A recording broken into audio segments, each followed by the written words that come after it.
ಇವತ್ತು ನನ್ನ ಪೇಷಂಟ್ ಹೇಳಿದ್ರು, ಡಾಕ್ಟ್ರೆ ನನ್ನ ಗಂಡ ಯಾವುದೇ ಟೆಸ್ಟ್ಗಾಗ್ಲಿ ಟ್ರೀಟ್ಮೆಂಟ್ಗಾಗ್ಲಿ ಬರಲ್ಲ, ಆದ್ರೂ ನಮಗೆ ಫರ್ಟಿಲಿಟಿ ಇಶ್ಯೂ ಇದೆ, ನಮಗೆ ಮಕ್ಕಳು ಬೇಕು, ನಂದು ಎಲ್ಲ ಟೆಸ್ಟ್ಗಳು ನಾರ್ಮಲ್ ಇದೆ ಅಂತ ಹೇಳ್ತೀರಾ, ಬಟ್ ನನ್ನ ಗಂಡಂದು ಪ್ರಾಬ್ಲಮ್ ಇರ್ಬೋದು ಅಂತ ನನ್ಗೆ ಅನ್ಸ್ತಿದೆ, ಬಟ್ ಅವ್ರು ಬರಲ್ಲ, ನನ್ಗೆ ಹೆಂಗ್ ಗೊತ್ತಾಗುತ್ತೆ ಅವ್ರಿಗೆ ಪ್ರಾಬ್ಲಮ್ ಇದೆ ಅಂತ ಕೇಳಿದ್ರು. ನೀವೊಂದು ಅರ್ಥ ಮಾಡ್ಕೋಬೇಕು, ಯಾವತ್ತೂ ಗಂಡ ಹೆಂಡತಿ ಇಬ್ರದ್ದು ಟೆಸ್ಟ್ಗಳಾಗಬೇಕು.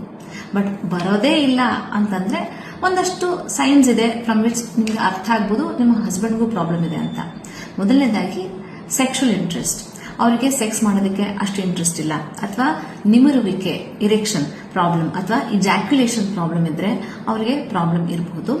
ಇನ್ನೊಂದು ಪೇನ್ ಅಥವಾ ಸ್ವೆಲ್ಲಿಂಗ್, ಆ ಬೀಜದ ಸುತ್ತ ಪೇನ್ ಇದ್ರೆ ಅಥವಾ ಅಲ್ಲಿ ಸ್ವೆಲ್ಲಿಂಗ್ ಇದ್ರೆ ಅದು ಕೂಡ ಒಂದು ಪ್ರಾಬ್ಲಮ್ ಇರಬಹುದು.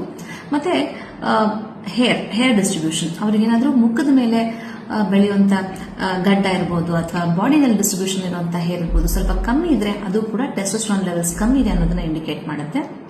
ಮತ್ತೆ ಟ್ರಾಮಾ ಟು ಟೆಸ್ಟಿಸ್, ಹಿಂದೆ ಯಾವಾಗಾದ್ರೂ ಪೆಟ್ಟು ಬಿದ್ದಿದ್ರೆ ಬೀಜದ ಮೇಲೆ ಅಥವಾ 14 ವರ್ಷ ಆದ್ಮೇಲೆ ಗದ್ದಮ್ಮ ಅಥವಾ ಮಮ್ಸ್ ಆಗಿದ್ರೆ, ಇನ್ ಅಂಡ್ ಅರೌಂಡ್ ಟೆಸ್ಟಿಸ್ ಅಥವಾ ತೊಡೆ ಹತ್ರ ಏನಾದ್ರೂ ಸರ್ಜರೀಸ್ ಆಗಿದ್ರೆ ಅದು ಕೂಡ ಒಂದು ಪ್ರಾಬ್ಲಮ್ ಇರಬಹುದು.